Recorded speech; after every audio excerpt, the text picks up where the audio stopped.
So my name is Becky Freemal. Just quick history. I was a journalist for about 24 years, moved all over the country. Storytelling is my jam. I have something going on in my throat, so I apologize. I think it's allergies. And then I left journalism in 2017, kind of like a Marine though, like once a journalist, always a journalist. It will never leave my system. I always am asking questions. I'm always trying to dig in, but it works out really well for what we're about to talk about today. And then just in general in life, to be honest. In 2017, I went out into marketing and communication, focusing on companies, biotechnology, research, financial institutions, and now I am my own business owner, and I own a fractional chief marketing officer company. So just FYI, social media is obviously a part. It's one of many tools in your marketing toolbox, and as a fractional CMO, I go and I help companies audit what they're doing, figure out what their marketing situation is, where their business goals are, and how to align that to get their business goals going in the right direction. Oftentimes I'll find out someone might say, oh, my business goal is XYZ, and then we do an audit and we find out their marketing is getting them to ABC. So there's a lot of I talk to the chief financial officers, I talk to the marketing team, I talk to the CEO and executive team, and we build that brand and then decide if this channel versus that channel, influencer marketing, you name it, there's a ton of different things you can do. And I tell you that because what I'm telling you for social media today should not just be in that silo. When you guys are doing this, make sure that when you're talking about what you're doing on social media, if you do an email campaign, it matches. When you go to your website, it's saying the same thing that your website is. I'm sorry, your social media is. That's why brand voice is so important to me, because once you establish who you are, how you want to be seen, what your solution is, and the people, the target audience that need that solution, that is when the beauty starts to happen. Because there are so many people who go up to the mountaintop and be like, I'm here, I got all the channels, everybody, you're all looking at me, I've got my target audience. And they're like, okay, we're listening. And you're like, I work on my messaging. I'm not exactly sure what I should say. And you look different than that person, and that person's business is different than that. I don't even know if I have the right target audience. So you need to back the bus up and start at the very beginning before you go down that path and get everyone staring at you and deciding what channels, that you want to use. And if social media is even one of them, it always is, really, to be honest. So social media should probably always be a part of your toolbox. So what we'll do is talk about brand voice. Sorry, the old volume thing's over it. Where, like I just said, what's your path? Because you need to know where you're headed, and then you got to back that bus up and build the path to get there. And then after you do that, content creation and calendaring, data tracking, and then questions. And at the very end, I'll tell you this, there is a QR code. You can snap it with your phone, and it will get you the PDF version of this. And I'm telling you that now to remind you, because I'm going to get so excited and get into all this. And at the end, if you're like, hey, we want your slides, remind me, and I'll put the slide up for you guys. So first of all, I want to talk about the importance of brand voice, no matter if you're talking about social media, websites, whatnot. Emotions are everything. So when you guys are talking about,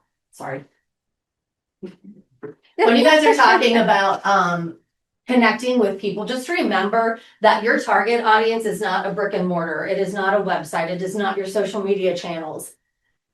There are people behind that are driving that business. One of my clients, for example, is a cybersecurity SaaS platform. I mean, if that doesn't sound cold and uninviting, I don't know what does.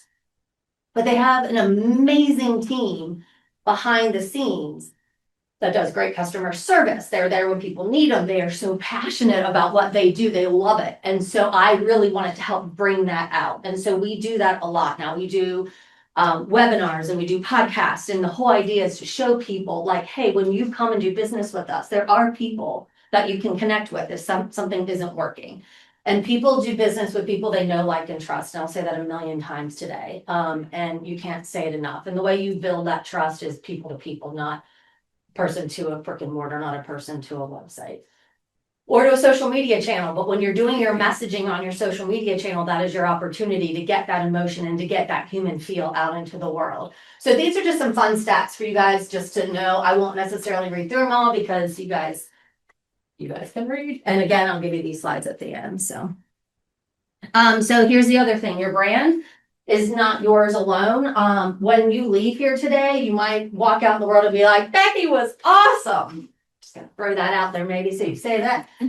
However, you could also be like, oh my gosh, she was horrible. I learned not a damn thing. And so once I'm done speaking, you guys are going to be my brand ambassadors. Don't let me down. No pressure, everybody. So the posts that you do are no different in social media. The conversation is going to continue whether you're in the room or not.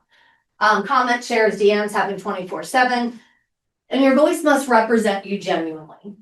I am always who I am wherever I am. If you meet me as Becky Freemal, the mom, you meet me as Becky Freemal, the fractional CMO, as the adjunct professor, as the person who applied to my MBA many moons ago, to the person who sat on the floor with all the undergrads outside of my finance professor's class every day or office, because I hate finance. It's not my jam. I'm just the same person. I mean, the topic is different, but I'm still me. That is what brand voice is all about. Your brand voice is your foundation, and then your stories launch from that brand voice. So your story for me, what I just told you, my story to my kids is going to be a different messaging than it is to my professor. So for you guys, it's going to be different. If you're talking to your investors, they're going to be different than if you're onboarding a hire. They're going to be different if you're trying to convert a client.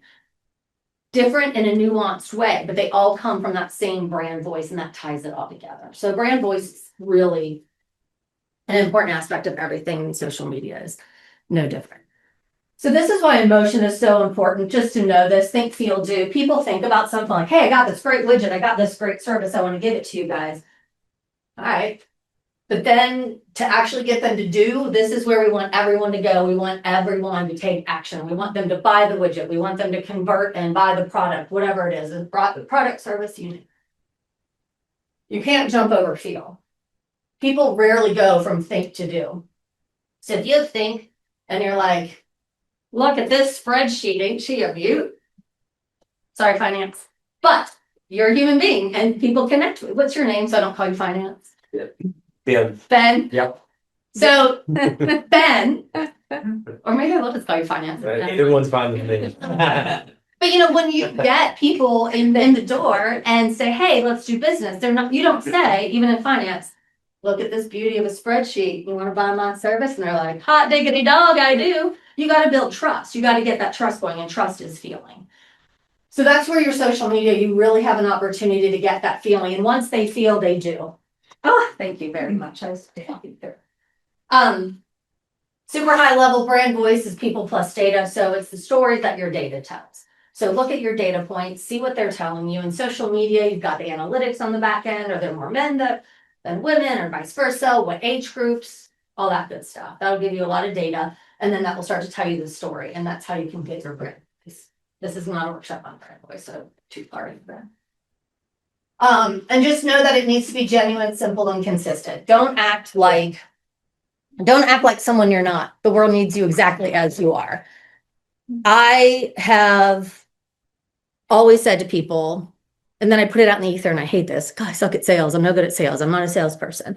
But I started to think about it, and I'm like, you know what? I genuinely like to help people. That is when I get jazzed. That is when I get excited and I feel my passion kind of bubbling up, when I get to connect to people and I see them do those aha moments. So then I started to reconfigure that narrative, and I'm like, it's not sales. This person needs marketing who's sitting in front of me. They're like a fish flopping out of water. All I have to do is pick them up and put them in the water. And if I don't speak words and say, hey, I can help you, then there they are, still flopping. So know what motivates you, what makes you genuine. That's for me. And I think that's for a lot of people. Make it simple and then consistent. Simple is so very key. Like when I worked at a credit union, there was so much bank speak and financial speak. People don't do what you do for a living, no matter what you guys do. So make sure you speak it in a way that is simple and people understand it. And I have found over the years, the people who just know their shit, you guys, like smart professors, the best ones that I worked with at Virginia Tech, for example, are the ones that are so good at what they do, they can break it down and make the incoming freshmen get it. And we've also had the other ones who talk at PhD level to freshmen or me, and I'm like, huh? So just keep that in mind. Simplicity is important.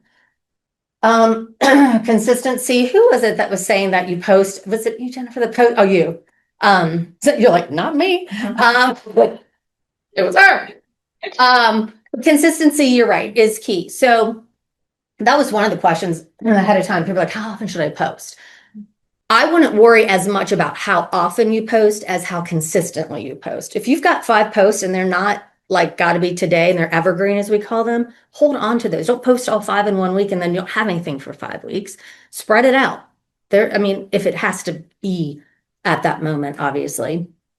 Yesterday, I posted something. It was a networking event from 2 months ago, and I had too many posts, kind of got lost in the shuffle. I'm like, oh crap, dude, I found a way to make it work. I put it in. It was for a nonprofit that I'm a board chair of. We have a big event this week, and I said, you know what? We've got these pitches going on this week, and I just wanted to look back over the season of all the things that we did that led us here today. Here's a great networking event. So don't feel like even if it is timely that you can't find another hook. There's always a hook. So, but consistency is more important than anything. Can't do 5 times a week. I don't post 5 times a week. I own my own business. I don't have time to post 5 times a week. Maybe I should hire Con. I actually am looking for somebody. This is just one of the ways that you can build your brand voice. And I'm going to kind of just slide past this. You can look at it. They're bullet points for you guys when you get the slides, so you can look at it because I really want to, I can't emphasize enough how important your brand voice is for social media, website, everything. Again, the idea is figuring out who you are, what makes you passionate, what is your why. And when you know what really gets you going, that's going to be a big part of it. Then you look at the people that you're serving. What is it that they need? And when you start to find that intersection, that'll get you moving down the path. We could also talk about it for like 5 days, but we'll just stop at that 30-second sentence. How's that? So this is our first worksheet. It's actually the very last one, not the very last, there's only 2 there. Flip it to the back if you guys will, if you have a pen. The other thing you could do is Google Sheet if you don't have enough space on this. For the people online, that's why these boxes are here. I made it a fillable PDF so you guys could fill it in. But there's only so much space here. But this is something that I think you guys really need to make sure that you do. And I want to get you started on it right now, which is when who has not heard of SMART goals? Everyone knows SMART goals, I assume. And I think sometimes people think of SMART goals and they're like, oh, we learned that freshman year in college, whatever. You guys, it is legit a thing for a reason. And back to simplicity, everything you learned in kindergarten still helps you today kind of idea. I suck at metaphors and sayings, so I don't really exactly remember that face, but you know what I'm saying. So go through this process, and the relevancy is right off the top. Remember when I said, where do you guys want to go? Figure out where you want to be. Do you want to, in fact, what is it 2 years down the line if you want to do it time-wise? If it's just overall, I want to impact your devotional books. I want to reach as many people and empower as many people to feel good about themselves. You know, whatever it is, but know what your objective is. Once you get that figured out, then you just go through your social media. And here are some ideas of what you might come up with at the end. I want to drive X numbers of visitors to the website by the end of 3rd quarter. Get X number of video views with a goal of increasing month over month trend line. That could be a brand awareness goal, for example. This top one could be conversion marketing. I mean, that's the other thing. Do you just want to get your brand out there and get that out there right now? Or do you actually want to start converting clients? I know everyone's going to say converting clients because that's where the money is.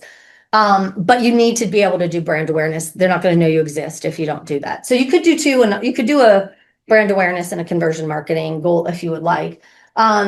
Or increase engagement by X% a month or by whatever X a month. Notice I didn't say followers or anything like that. There's a lot of vanity metrics out there that don't necessarily mean a lot.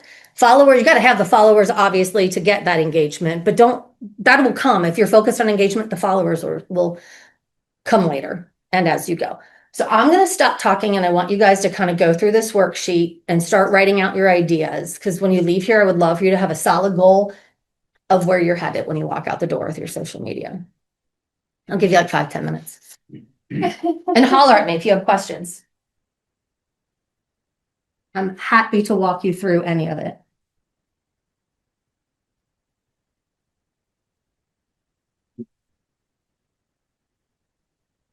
Like this should be. And not do. Yeah, nah. Who wants to do the game show?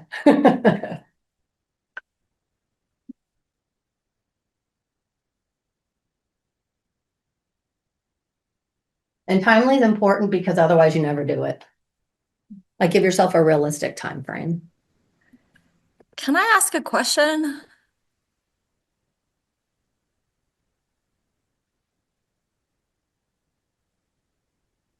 That's what I feel like I need help with, Yeah. when I post something that would go to all my networks at one time rather than.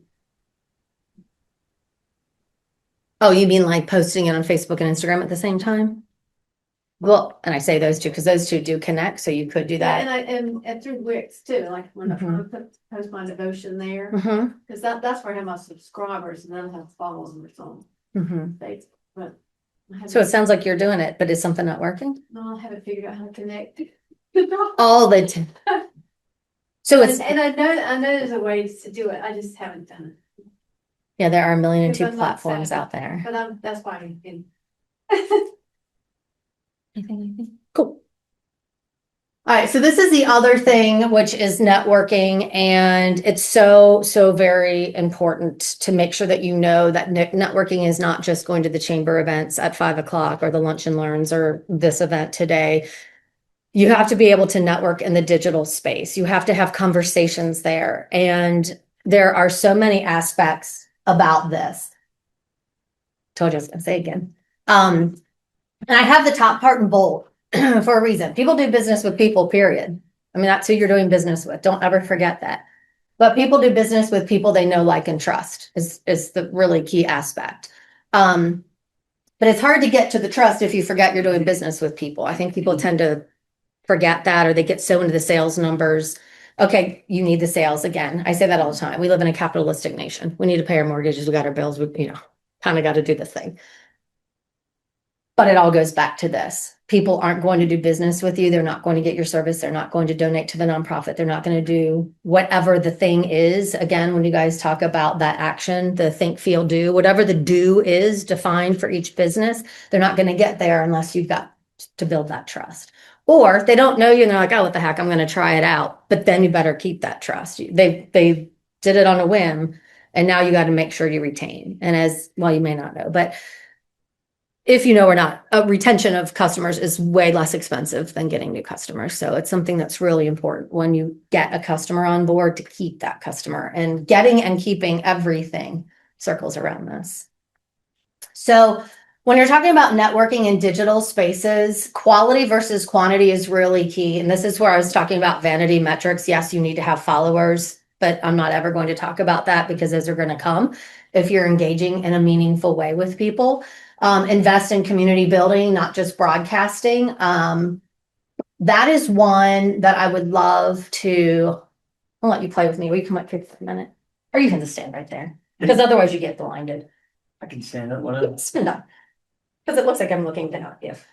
What was your name again? Right. Brighton. Okay, so Brighton and I are engaging on digital space, but if you think about it right now, and it says you're not just broadcasting, you're also community building. So I might say, actually, here's a great, give me a post. Like I just nailed 10 sales clients or whatever. A what? Like post something about how great you were. Pose? Post. Oh, pose. Sorry. I yell at my kid all the time for not finishing his words. Now I know why he got it. Exactly. Damn you. Just kidding. It's my fault. Post. Give me a post. If you were doing post on LinkedIn right now, what would you post? Give me something happy that happened in your world. And again, you can make something up. Like I nailed 10 sales clients or something. I wouldn't post on LinkedIn. I wouldn't know what to post on LinkedIn. Where do you post? You built $1 million house last week. Yeah. I sold 60 books. All right. Yeah, Here. we All right. posted a before and after of a beautiful project we just finished. Do you feel really awkward right now? Yeah. As you should. Yeah, right. That's what I'm getting at. When someone's broadcasting something, you need to make sure you're building community with it, because then I'm going to get on and engage with your post and be like, nice job. Yeah. That's awesome.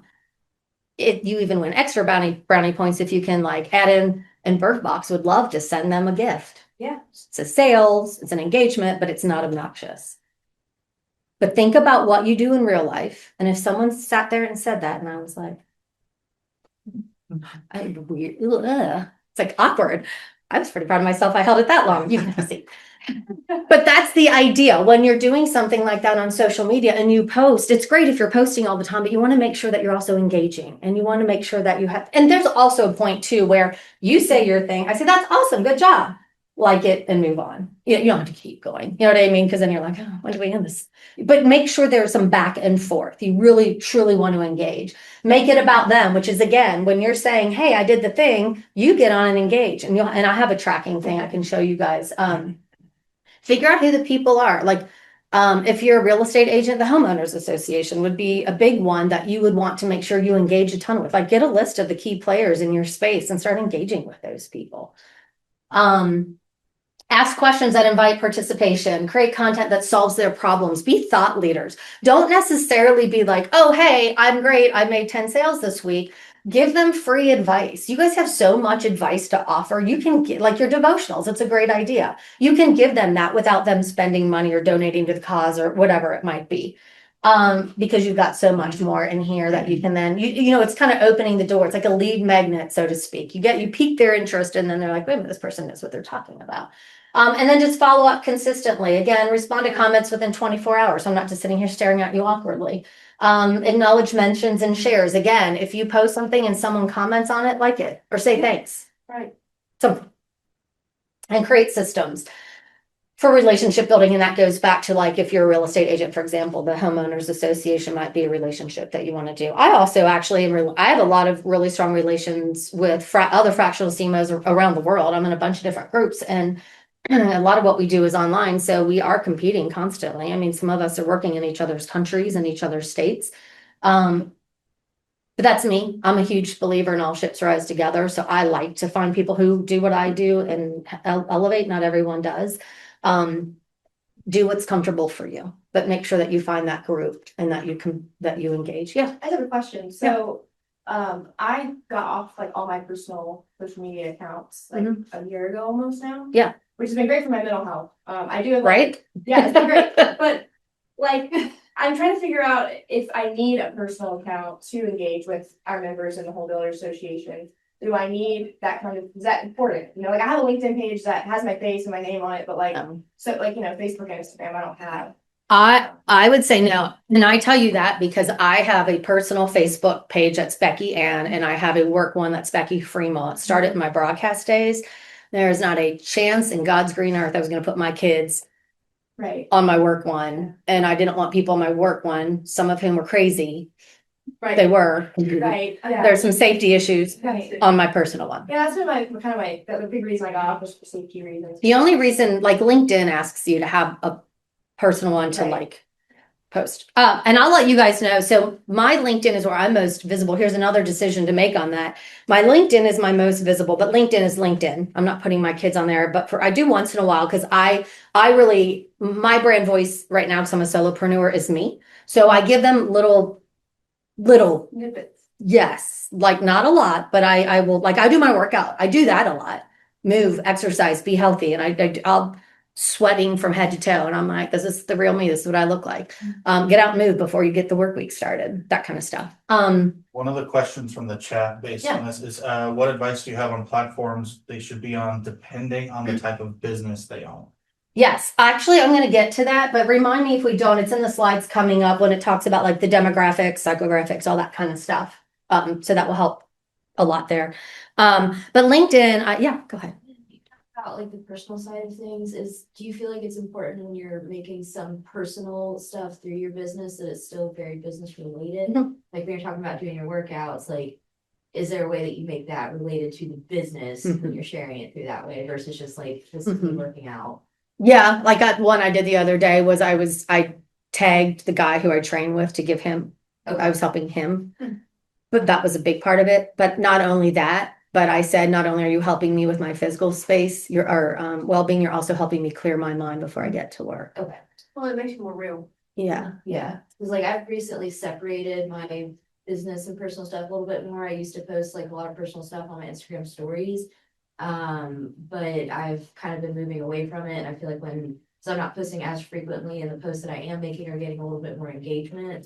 Business side of things. Yeah. But I don't want to completely lose the personal element either. I have that on here on one of our worksheets coming up. second page, we'll get to it, bringing it all together, which is talking about how you weight your post. Like, you know, when you bucket them out, maybe personal is one of them, but you do that 10% of the time. Or you do it 20, you know, and pay attention to the analytics. That's going to guide you strongly as to which one's doing the best. So you had a question. I saw that post and I went and followed him See? the other day. Oh, good. Anthony? I know. Yeah, good. I'm glad. See, I like to elevate other people too. People pay attention to that. Yeah. I love it. So all of this is great, but like this itself is a full-time job. Mhm. And that's what I struggle with. Yeah. So how do you do it? Like, how do you respond to all the posts and comment and post all the time? And like, do you Time like block. practically, do you just block out like 1 hour every morning you're doing this or like, Time block and take my ADHD medicine. Legit. I got diagnosed with ADHD in my adult life, literally in just the last year. And I was like, wow, people think that way? Because I've been in my whole life. So when I learned how like people think linearly, I'm just like, huh. Like we all get to the end point, but like other people apparently go from A to B. yeah. I find that highly boring. Sorry, guys. I go A to all over the place. I want to pick up every piece of knowledge. I always make things way harder on myself, but then I come to the finish line carrying a ton of knowledge. And I'm like, look at this, you guys, I have all this information. So, but then I got to weed through it. What we'll do is I'm giving this, and then each time we're going to whittle down, and this is going to be that next sheet. We're going to land the plane. I'm trying to talk a little fast because we only have an hour. Did you have something? Yeah, so that's where I am struggling to find the middle ground is people want to buy from people they know. Mhm. So am I marketing our owner or am I marketing the company? Because if you want to buy from people that you know, you don't want to buy from Energy Check. What's that? You want to buy from Chris, the guy who knows all about the windows. Oh Mhm. yeah, I know him. Yeah. So I'm like, and I'm so confused. Am I supposed to be marketing him? And like I just need to follow him around all day and video him and take his picture and make him look really awesome. Right. Or am I supposed to be like, hey, your electric bill was really high this month. Do you need an energy audit? Because How many people are in your company? Energy Check, Whoever you're doing the social media. I do Energy Check and Shelter Alternatives. Shelter is custom home builder. Energy Check is a home energy efficiency company. So let me tell you why I ask, and then you can slide in your answer however you want. If you're a solopreneur like me, my brand voice is me because I am my business and that is what you're getting. So my personal brand and my corporate identity are the same. It does not mean that things cannot evolve as you move and you grow. If I decide to make this a $50 million company and hire a bunch of people, it's no longer going to be about who I am. The corporate identity will take over. And there's a gray zone where you start to make that transition. So when you get to a bigger company, you are correct. It's not going to be about you. It's going to be the corporate identity. And that's one of the things I do for my clients. I mean, it's like a 6-hour session where we sit down and build their brand voice. And if it's a big company, I'm bringing in people from their finance team, their marketing team, maybe customer service to get some frontline information about what they're hearing from their clients. And then we put all together, they come with their data, how much they're, what is their gross annual revenue? What products are they coming from? So your gross annual revenue, you have A, B, and C product. Most is coming from A. Is that because people like that the most? Is that because the supply chain is less expensive? So your margins on that one is better. Like, why are the finances better on A versus B and C? Like, we dig into it and it's huge. And then you come up with your corporate identity. You can do that on a much smaller scale, which is, again, looking at all of your social media analytics. Who's paying attention to it? Men or women, ages? What content are they engaging with the most? Are they engaging with your personal ones? Or are they engaging with your business ones? It's really going to start to help you realize where people are connecting with you, how they're resonating in a very small scale, help you build your brand voice that way. Okay, I don't think Does that help? I don't think I haven't attempted to market him yet, so I don't know what the analytics will be between the difference of. Then you can A/B test, do some of this and some of that, and then see. And one of the pillars that we'll get to in content you could do are like customer highlights, but what I meant to say was employee highlights. So you could weight it and you could start doing success stories. Chris, like look at Chris, or what, Chris got a new testimony. You know what I mean? That kind of thing. And if you have a sales team of 5 people, you highlight each one of them in different posts. So here's another in real life versus digital example. And this kind of goes back to what we were just doing. You know, if you are out there constantly saying, I sell this product, it is awesome. You need to buy from me. Promotion, promotion, promotion. I am great. It's so annoying. And it is no different on social media. Social media and people on their soapbox and the real life. I mean, it's the same thing. Again, in real life and digital, there's not a really big divide. I think people think it's these two totally different worlds, and they are not. Handle yourself the same way on a digital space, social media or whatever, as you would in real life. People don't use ChatGPT in real life. That's what's so hard. It's like, I feel like everyone's a robot now. It's like hard to. But the way you talk on ChatGPT, you do, because ChatGPT in a way is similar to where we were before the digital space. You said something, and if someone didn't catch it on camera, it disappeared 5 seconds later. So GPT, oh my God, I can't say it. ChatGPT is what I'm going to say. Snapchat or whatever else is very much, I think, almost bringing us back to the dark ages of you say it and then it goes away. But then also, no, it never really does go away. There. Things I say in real life, I wouldn't say. Yeah, I'm not a big fan of my kids being on Snap. I'm not gonna lie. Because I'm like, if you can't say it and it can't stay out there, then what are you saying? But my point is, not children, but for work, whatever you're saying, it's still communication. There's still a narrative, there's still a brand voice. And so you need to make sure no matter what platform it is, it's consistent across the board. Consistency in who you are and consistency in the timing. There's two consistencies there.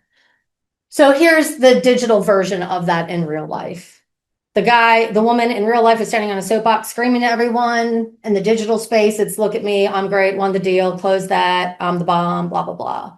He's not selling a daggone thing, you guys. No. People are going to glaze right past that sucker. They're gonna be like, oh my God. So keep that in mind when you're thinking about what's disingenuous in real life. What is disingenuous in social media? Same thing, just a different space. Need that picture.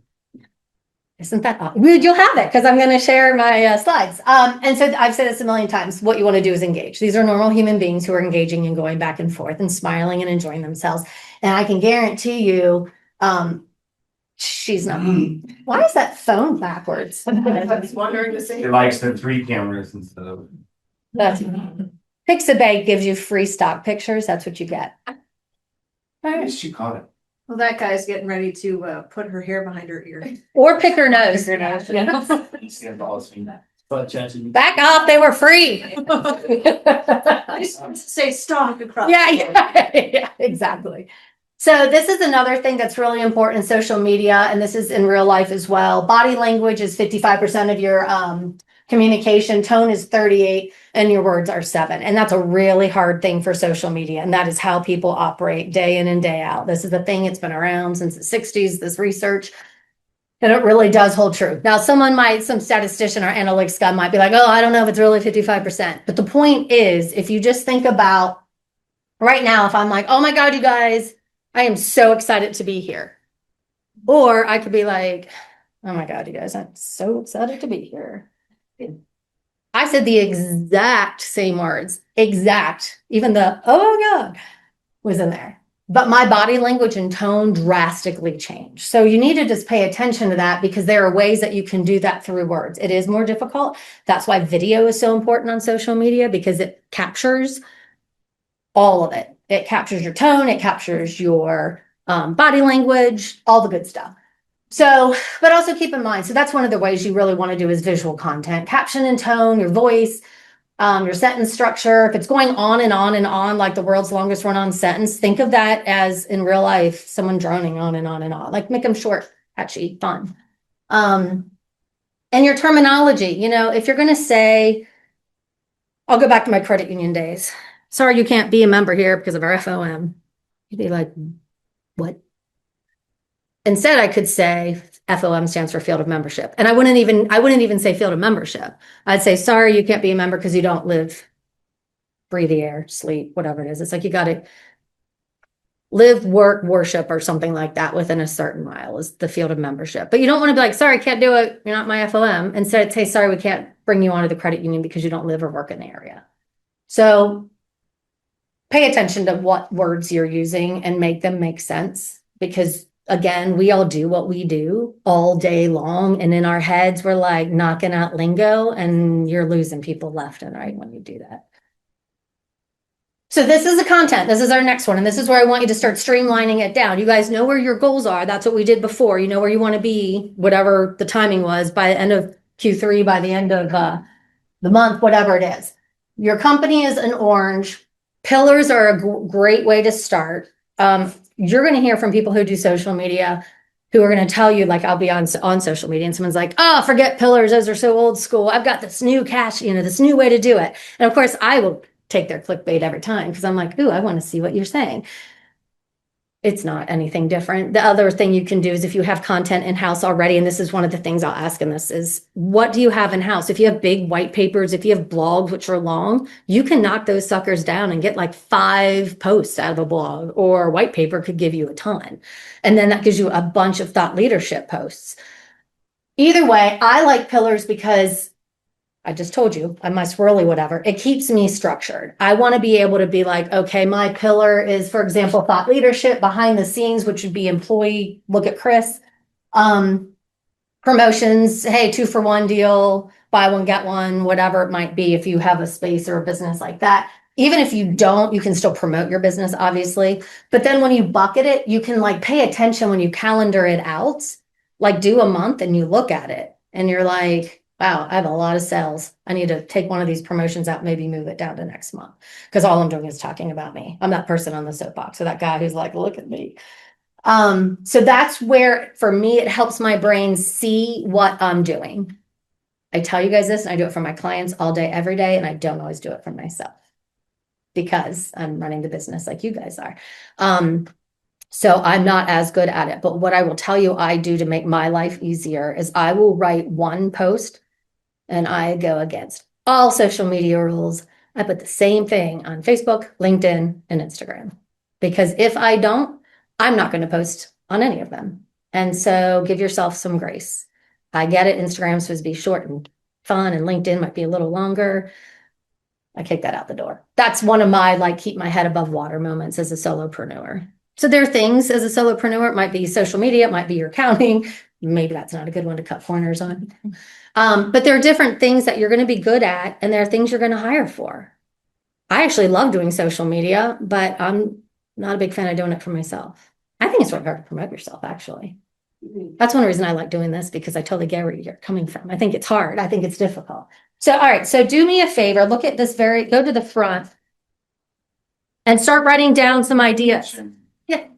For buckets before, are you interchanging that? For pillars. Yep, exactly. So yeah, buckets, themes, pillars, whatever you guys want to call them. In the social media world, they often call them pillars.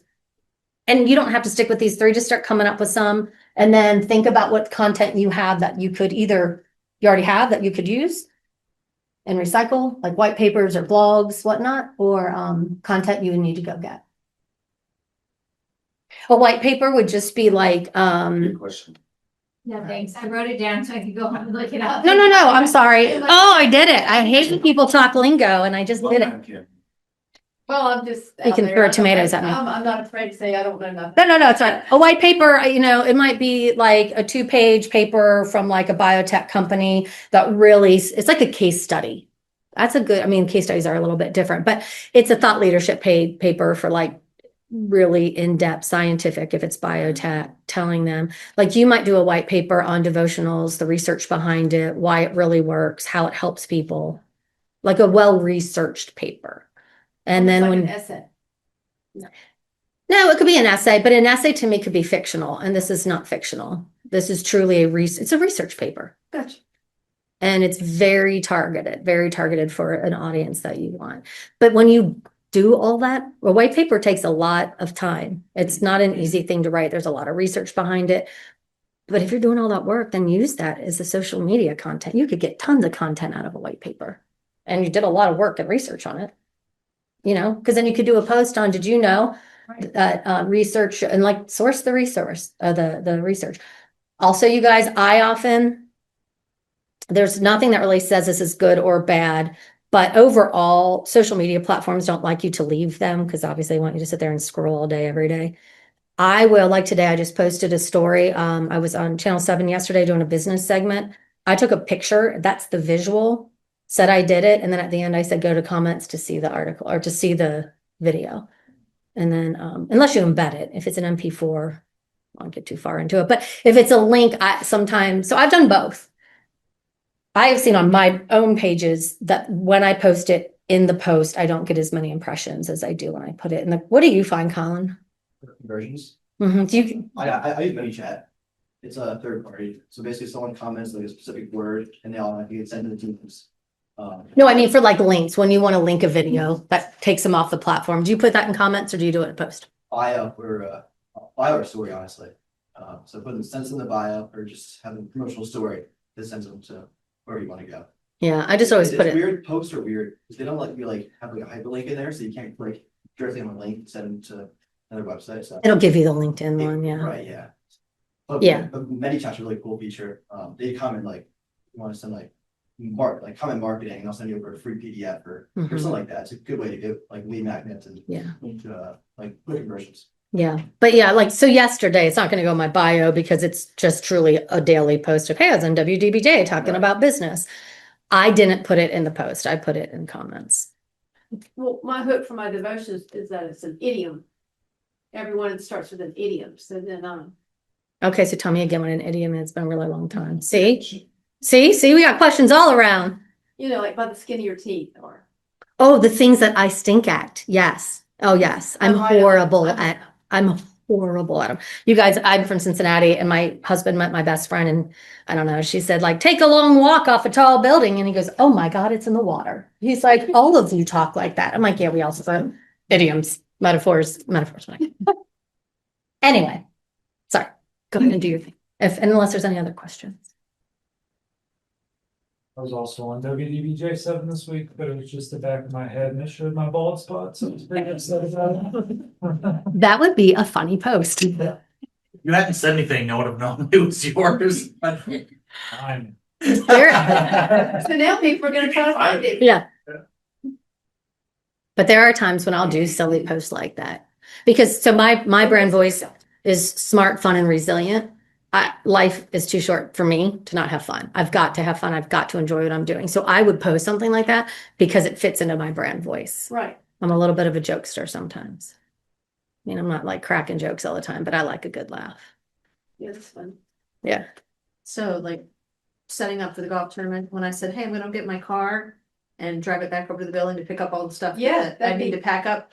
And then I got the car, drove all the way to Christiansburg from Reiner, got halfway home and realized I never went and picked up the stuff. Oh, and had to yeah. drive all the way back. Do you know how much engagement you would get on that? Yeah, see, it's real. So many people would my be brain, like, it was like out of sight, out of mind. Because Yeah, but your mess became Yep. a mess. oh yeah, I would. Yeah. I'll come down here. How are you guys doing down? How you doing? Where did you put my say here? What do you say? Where would you put client testimonials? Is that behind the scenes? Is that promotion? That would be probably more under promotion. Because you're promoting yourself. Yeah. I think the other thing is important to note that there are really no rules. I think you need to know what fits for you. But there are some things that could go, like I have one for one company, it's communication. I'm sorry. It's community is one and collaboration is another, and they are distinctly different for this particular company. But once in a while, they then diagram. And when I put it on my calendar, I just put community/collaboration. Like I did 2 pillars of once. So Our pillars can be whatever you want them to be, right? That's what I thought. 100%. Yeah, they need to work for your business. Okay. I just gave you guys some examples. What are other pillars that you see beyond those 3? Community, collaboration. Ideas. Yeah. Let me see if I can find I got the last. leadership. That's one sometimes, but that's kind of about leadership too. Do you have any? I mean, until you said community and collaboration, I hadn't thought about this.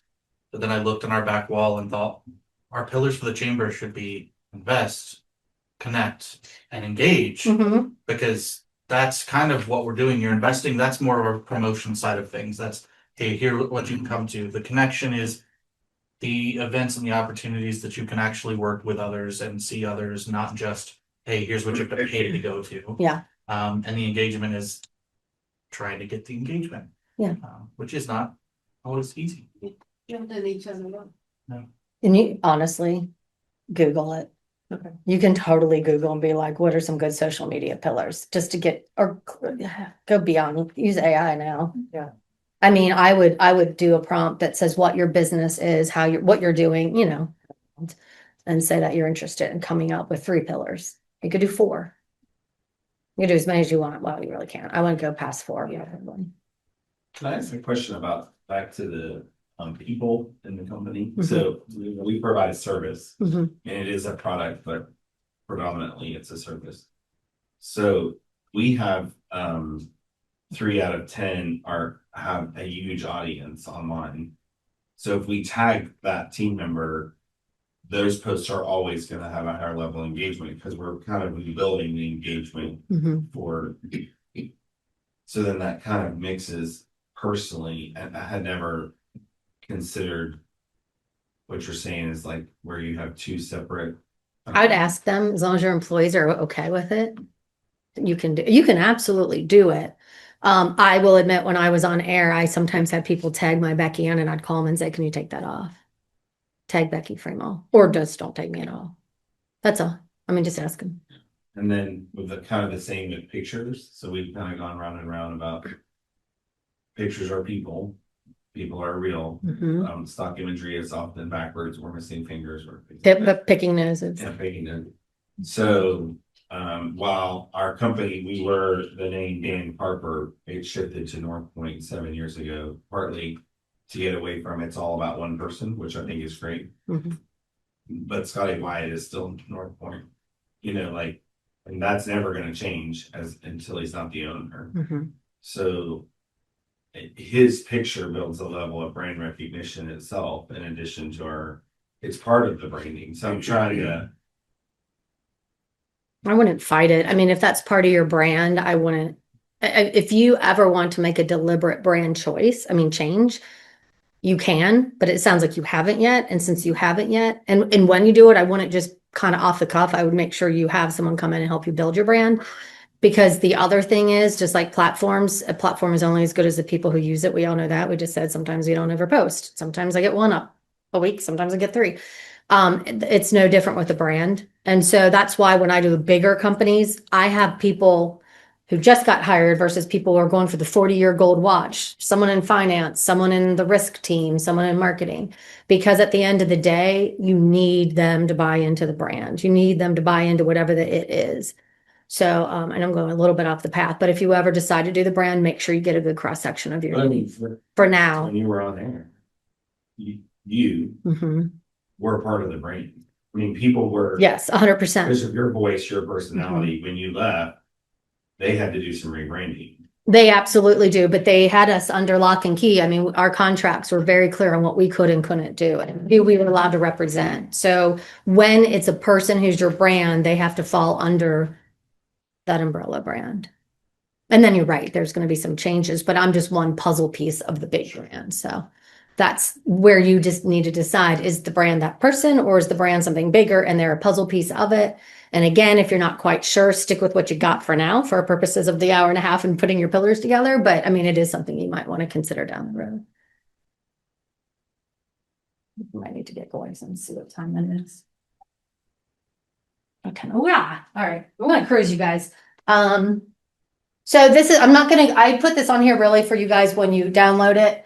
This is for target audience. This alone could be an entire workshop, but I just wanted to give you an idea of some of the different things that you'd want to look at, because when you know who you're talking to, that is how you're going to build your messaging.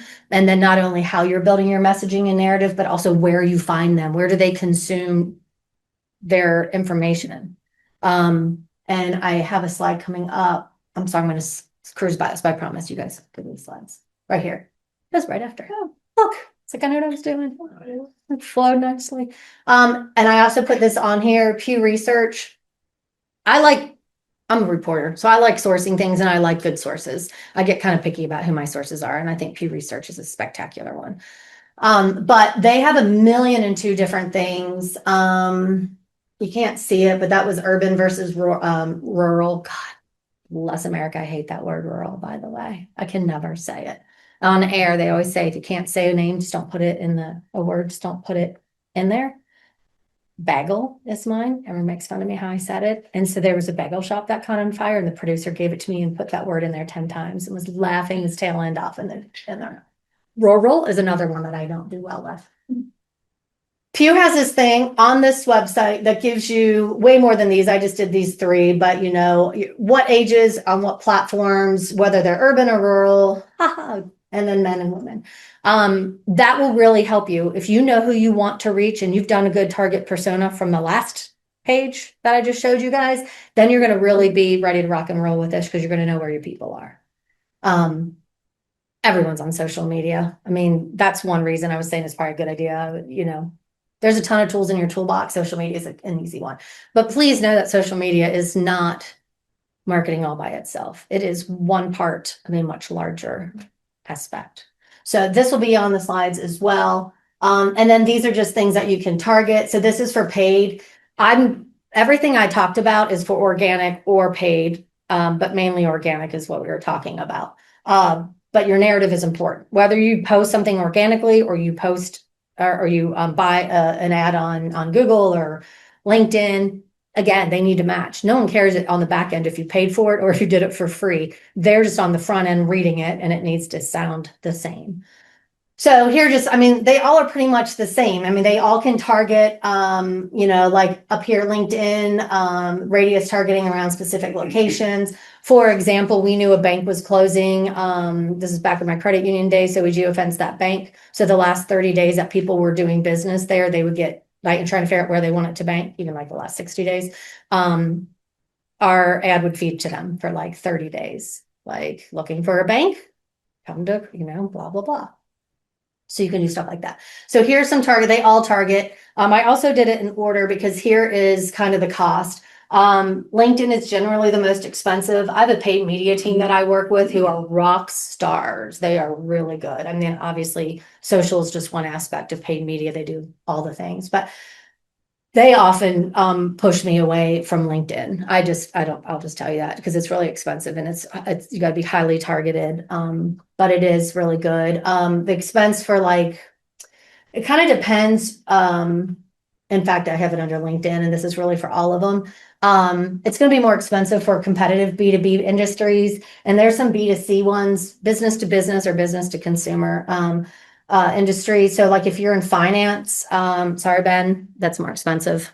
That's going to be a more competitive cost per click than if you're in a restaurant, for example. So it's hard to say it's going to cost you X amount because it depends. There's a lot of things that feed into that equation. What's the CPC versus CPM? So cost per click and CPM is cost per mil. Don't ask me why. Mil is MILLE, but it doesn't mean million, it means 1,000. Cost per 1,000 people that get your impressions. They like to confuse people. Is it Latin? It's probably, let's blame it on that. We're just gonna say it's Latin. But yeah, you would think it would be just cost per 1,000. It's so much easier, right? But no, but that's what it is. So that's the cost per click. And cost per click is just that. Every time someone clicks on your ad, you pay whatever your rate is.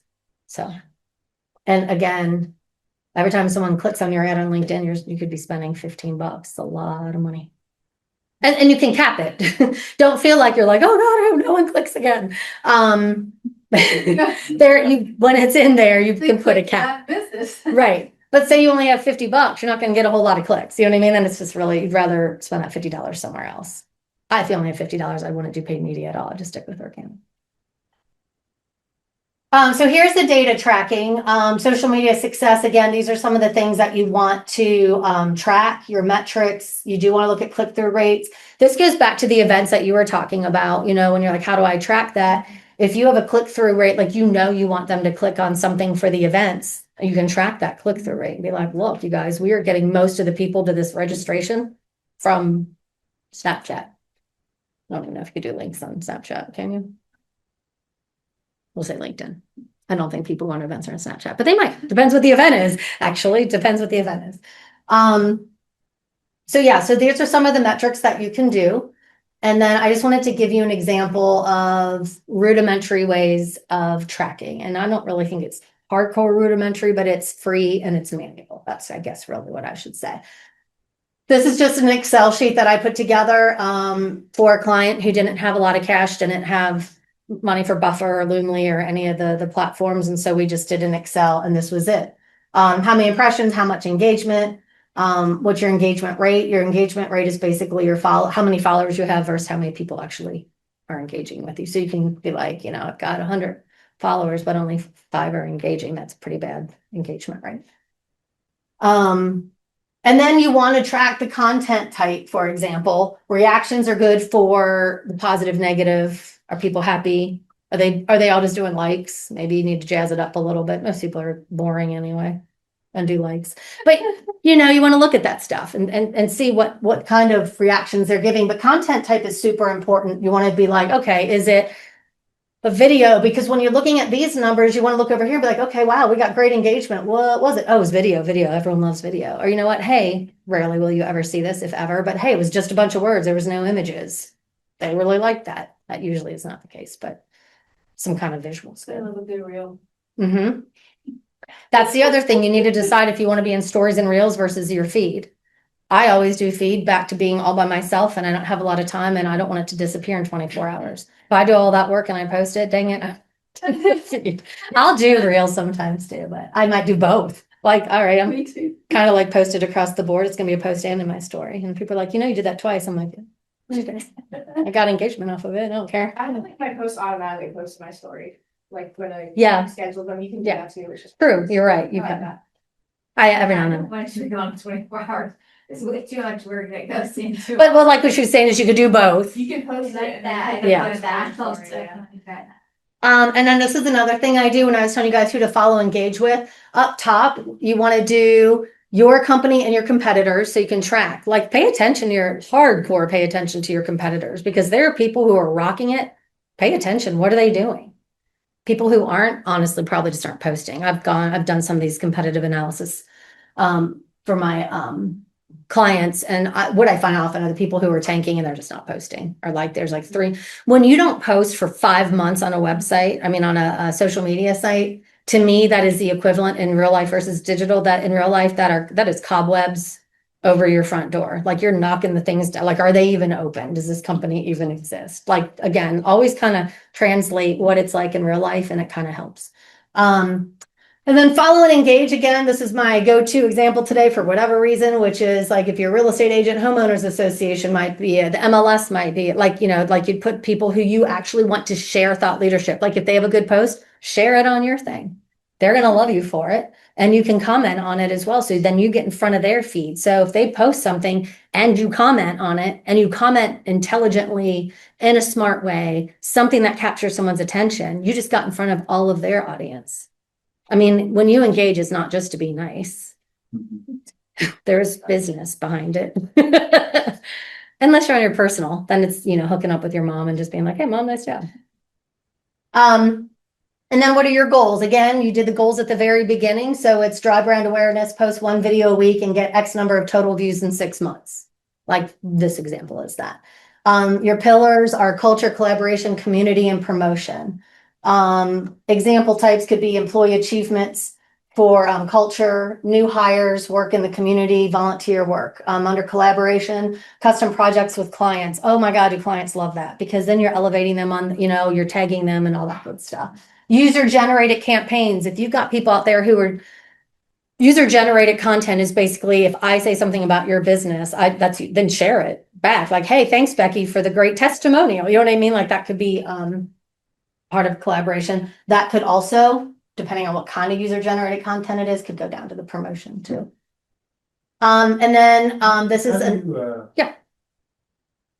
like at our restaurant, like we have a group that comes in. How do you politely and professionally ask somebody to like post that, share, tag us in it? Like what's I would honestly, I would just ask them, just like, hey, we're doing a social media campaign. Would love for you to share it. Now, if you really want to give them some sort of Free advertising.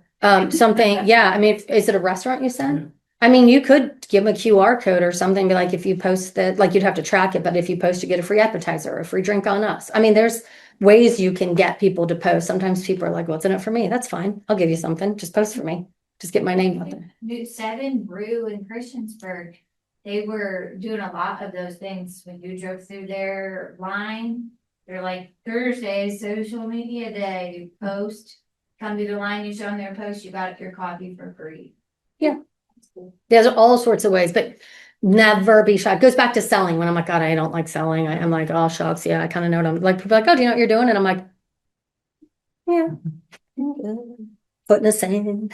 And I'm like, what am I doing? Yes, I do know what I'm doing. Why am I not selling myself better? And then when I flip that narrative with in my brain, they're fish flopping out of water and I can really help them, then I have gotten better at it. And so same with you. It's just at the end of the day, I say this to my kids all the time, and it is no different than when you're an adult. Use your words, and be creative with how you use them. You come up with some really cool campaigns. And then this is just an example of a content calendar. I put the day on there because I like to see that structure in my brain. Like, is it Monday, Tuesday, Wednesday? Is it Monday, Tuesday, Friday? I don't know, whatever. And then the date, and then what pillar it is, what is on LinkedIn, what's on Instagram, what's on Facebook. Again, if this was for me, I would have just put it across the board. And then I do visual content. Usually I save it like in a Google Drive. So it's usually this is from a client, they actually just put the image in there, but I usually do a link under visual content so I know where to find it again, because some of this stuff is evergreen and in a year from now you could use it again. International Women's Day is every year. If you want to do something on that, you might tweak it a little bit, but you have the foundation written already. So then you can just go back to it the next year. And when you do it all at once, it's easier for consistency's sake. Heck, just do one a week. I mean, if you're not doing anything, just do one. That's a great place to start. And write them out, sit down for an hour or two, use ChatGPT or Claude or whoever you like, Gemini, and get some help. Make sure you don't just take what it gives you, but that can kind of get your brain going. Okay, so I actually spoke fast enough. Sorry, guys, that I think we do. I have some things at the end of, all right, about 10 minutes. Wow, it's as if I was in news and I knew how to time a show. So that's just my ending slide. And then what I want to do is give you this. This is the QR code. Can you share with the class, please? Same thing earlier when you said it out, and I was okay. And I'm going to honestly tell you, it's going to ask you to rate me. So I really would appreciate it if you guys go through and say yay or nay. And you can always just hold on to the QR code and do it later if you want. Feedback is what helps me help the next client. It's honestly a little selfish, but not necessarily, because it helps people who I'm helping. You just told us to do that, so. There you go. There you go. And then after this slide, I do have some questions that people had sent into the chamber. I feel like a lot of them, we had a lot of back and forth. So I feel like we probably got through a lot of them, but I'll still kind of cruise through them. And then, or if you have questions on your own, you can. Can I flip through this? Are you guys good? So this was one, how many times a day to post and what time. Facebook actually gives you under their Meta Business Suite a way to get to that, which is Meta Business Suite, then audience. I'm sorry, insights, and then audience. And then it'll tell you, and then you click on trends and it'll let you know, like it gives you a bar graph and lets you know like 3 o'clock is when most of your posts are hitting or people are paying attention. LinkedIn doesn't have that. But you can still tell. You'd have to do your own analytics. You can like post and see which ones are getting most favorited, and that could be time. Time is less important unless you're doing 1 a.m. Don't do that. But if you do it during the day, I think you're right. I mean, like if you look, I might have even put it on here, did I? Oh no, I didn't. Again, Google's great.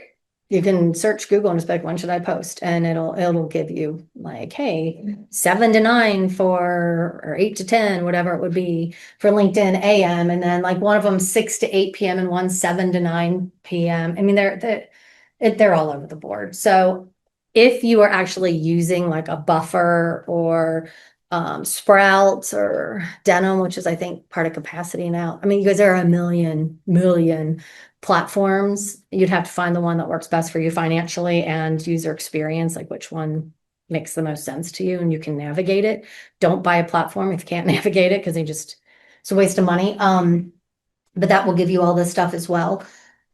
Another great piece of advice someone gave me when I started my business is even though they say, hey, it's $50 a month, but if you buy it for the whole year, it drops to $45 a month. I'd still pay the $50 a month for maybe a month or two to see if you like it. Because I was like, no, I want the cheaper deal. And I kept getting annual ones and I'm like, oh, it's stuff that I don't use. So anyway, so that's one of the ways for Facebook. Practical help on creating reels or TikToks. People's attention spans are super quick. You guys, when I was in news, I watched our news director watch reels for people when they'd come in, because when you applied for an on-air job, it wasn't just a paper resume. They actually like wanted to see you at work. And it was back in the old days where they had tapes and they were like probably up, some of them were up to a ceiling. Ceiling wasn't this high though. And he had a glass office so you could see him. Oh my gosh, you guys. You put it in, eject. Put the next one in, eject. I'm like, dang. I mean, like that was like they always say news for 7 seconds, but make it super quick, make it concise, focus on one single concept. Don't make it, this goes back to simplicity, make it super easy. Like if you're doing a piercing, how you pierce an ear and that's it. Like, don't talk about any other piercings. And then at the end, you could say, for more follow-ups, we'll be doing, different body parts. I don't know, whatever it is, but you know what I mean? And things you need to know. If you pierce your ear, these are the things you need to know about infection and how to keep it clean and like, you know what I mean? Or, hey, it's like the puppy. Everyone's like, I want a puppy. Well, do you? Because they're a lot of work. So, hey, I want to get my tongue pierced. Okay, but keep in mind, this is what it means. Make sure you know this information before you come in and do it. Because another thing is people come in and do it. And if they don't like it, then they get mad at you. And you're like, dude, I didn't. You're the one who asked us to do it. Yeah. So that's a really good, very, very hyper-focused. Music is always good. Think about movies. When you watch a movie, you always know when the sad part's going to come on. Your body, your blood pressure starts to go up or you start to well up, music is key. And then text overlays for accessibility. I would go beyond accessibility and also say it's super helpful because I can't tell you how many times I can't even do this until I get in bed at night and my husband's not asleep next to me and I'm watching something and I'm like, oh, I really want to watch this video. And I read the video because I don't want to wake him up. And so if I start to play it and there's no like closed captioning or text overlay, I just click on and move to the next one. What posts create the most engagement? I hate to do this to you, but it really depends on who your audience is, but I would say high level visuals of some sort, whether they're a still picture or video, are big. You can't beat the algorithm. If you were, you'd be a millionaire, you'd be a zillionaire. I think that one was out, and then this one asked about predicting the algorithm. I don't know that you can do either. Really what you just need to be is consistent. You need to post engaging content. Because again, when you're talking about the algorithm, then you're focusing too much on the platform and not on the people. And the people are who you want to connect with. The platform is just there to help you reach your clients. And they want to know that you exist and that you are someone they trust and that they want to do business with. If you do that, the algorithm is going to be kind of a moot point. I mean, it's not, that's why it's an algorithm and they do it. But some of these social media companies are changing multiple times a month. There's just no way you don't want to learn the algorithm because it's going to change in 5 seconds. And can I point that sometimes when you're trying to game the system, it hurts you? Like, I think about the TikToks that I've gone to watch, that it's like, oh, hold on. And then the video is just looping and it's not really happening. They're doing that because the more you watch their video, the more likely they are to show up.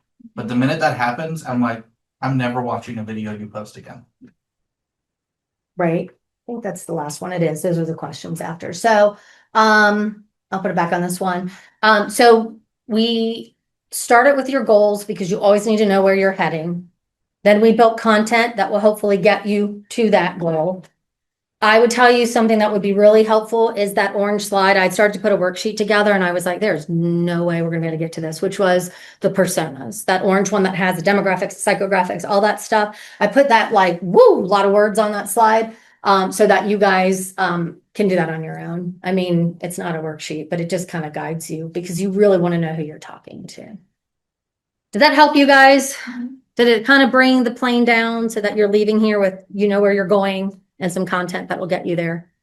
Because it was, brand voice is a high level thing, and then you need to like get in the weeds and actually know your next best steps. And I did it by 10:30. I was so excited. I'm sorry to talk really fast. Thanks. Thank you, Becky. Thank you, everybody, both on Zoom and in the room. I want to point out that we've got the talk we had last week, the Lunch and Learn with Christina Rose, pairs really well with this. That's on building brand identity. That's going to be on our YouTube. Make sure you subscribe to that so you can also get this video when it's posted later on. We have another small business workshop in May that is going to be on the 14th. That is about AI integration and automation in your business. So if you think you want to use AI, that'd be a great way to once again. If you've not, I'm going to give one last chance for you all to go back, sign on the sheet if you want to be entered in the raffle. But I'm going to draw that here in just a second so that we can see who wins while I'm being recorded. Look at these beauties. And I do want to give you full disclosure. I was going to go through and change it. These are on Amazon. And I'm moving to a different platform because Amazon keeps misprinting them and it's driving me crazy. But I like to tell everybody you're getting an original. They missed a word in there. And if I can find it, there's an image. It drives me crazy. It cuts off the text like the bleed. And then this one, this is an image, I promise you, but they print it as a gray block. I mean, you can kind of see it if you really look and get your readers on. Anyway, it drives me crazy. But I have been fighting with Jeff Bezos. And apparently can't just call him up. Hey, Jeff, you're screwing my book up. So anyway, so I like to tell you it's the original. I've put you down because I know names, so you're included, just so you don't think you're writing for nothing. But I've got it on here, so I'm going to go ahead and spin. I really hope someone online and in the room wins and not just one or the other. But all right, first name is... Take a risk, Alan.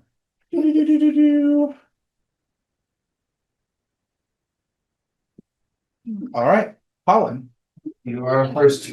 How fun! Do it. I like when it's like just barely moving over a name. It's fun to watch. All right, and our second recipient will be. It's not fun without the noise. There we go. Thank you. All right, and this is someone online. So. Meg Roots with Baseline Solar. So Meg, we will make sure you get that. But awesome. Thank you all so much for being here. Thank you, Becky, for everything you've done. Here. Yes, I'll take that. But if you have any questions or anything to follow up, please send that along to me, marketing@montgomerycc.org.